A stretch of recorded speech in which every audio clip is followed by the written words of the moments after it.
Hello guys, welcome to Tech Pro with Shelton. I'm Shelton and in today's video I'm going to show you how to install ESXi 8 bare metal. If you found this video helpful and enjoyed watching it, please don't forget to like, share, subscribe and click the bell button so you never miss any future videos from Tech Pro with Shelton. So let's get started. We need to enter the boot menu. On my server, I will press F12. It might be different in your case. Select the bootable USB flash drive and press enter. You need to use the arrow keys from the keyboard to select the bootable USB. I'm using Ventoy, hence the interface is looking like this, and I'm using the arrow keys to select the ISO, which is VMware ESXi 803. Press enter. It will take you to the next page. We need to boot in normal mode. Press enter. ESXi server will show you automatic boot in 5 seconds. Your bootable interface might look different depending on the bootable USB you're using. If using a single bootable USB, then it will directly take you to the ESXi boot. Or if using a multi-bootable USB, then you have to select the correct ISO. Loading ESXi installer will take some time depending on your server's hardware specifications and the USB pen drive or PXE boot. Don't worry, VMware ESXi 8.03 installer is getting ready.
Welcome to the VMware ESXi 8.03 installation stage. Press enter to continue.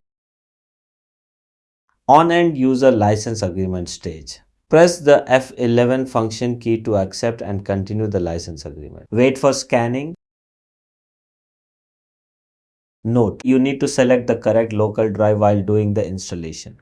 One mistake and you might lose data or you might crash your USB bootable pen drive. Select the drive carefully. Yellow color means you are selecting that option. You can press the up and down arrow keys to select the drive. Once you are confirmed about the selected drive, press enter. ESXi will confirm disk selection. If you are sure about the selection, press enter again or you can press escape to cancel and make changes.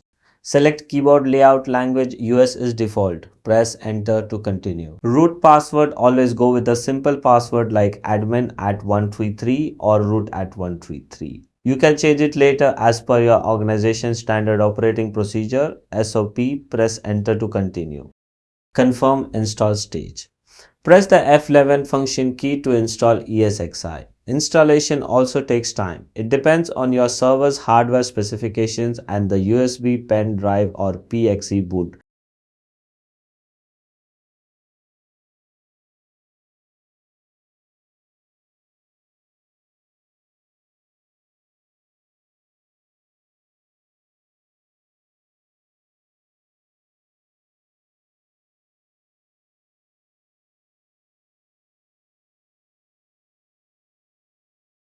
Installation is completed. Remove your pen drive once you get this notification and press enter. Let your server boot normally.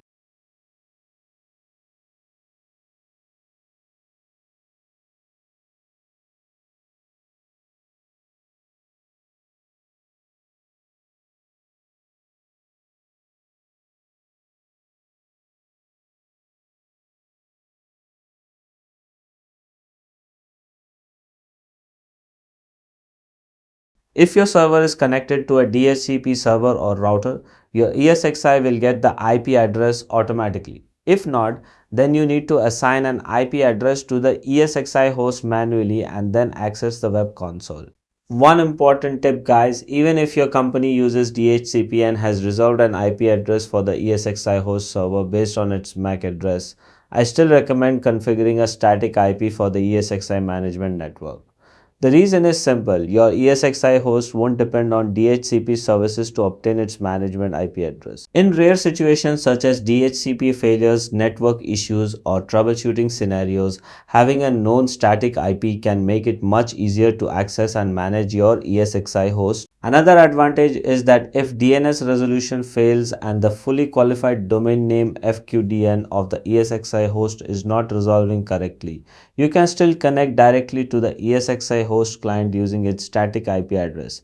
This can be extremely helpful during troubleshooting and maintenance activities. That's why in most production environments, ESXi servers are configured with static management IP addresses. Guys, as you can see, the installation of ESXi has completed successfully. And if you have noticed, my ESXi bare metal server is not showing any IP address because it is not connected to any network such as a router, DHCP server or network patching. If you like this video, don't forget to like, share, subscribe and also click the bell button for the latest videos from Tech Pro with Shelton.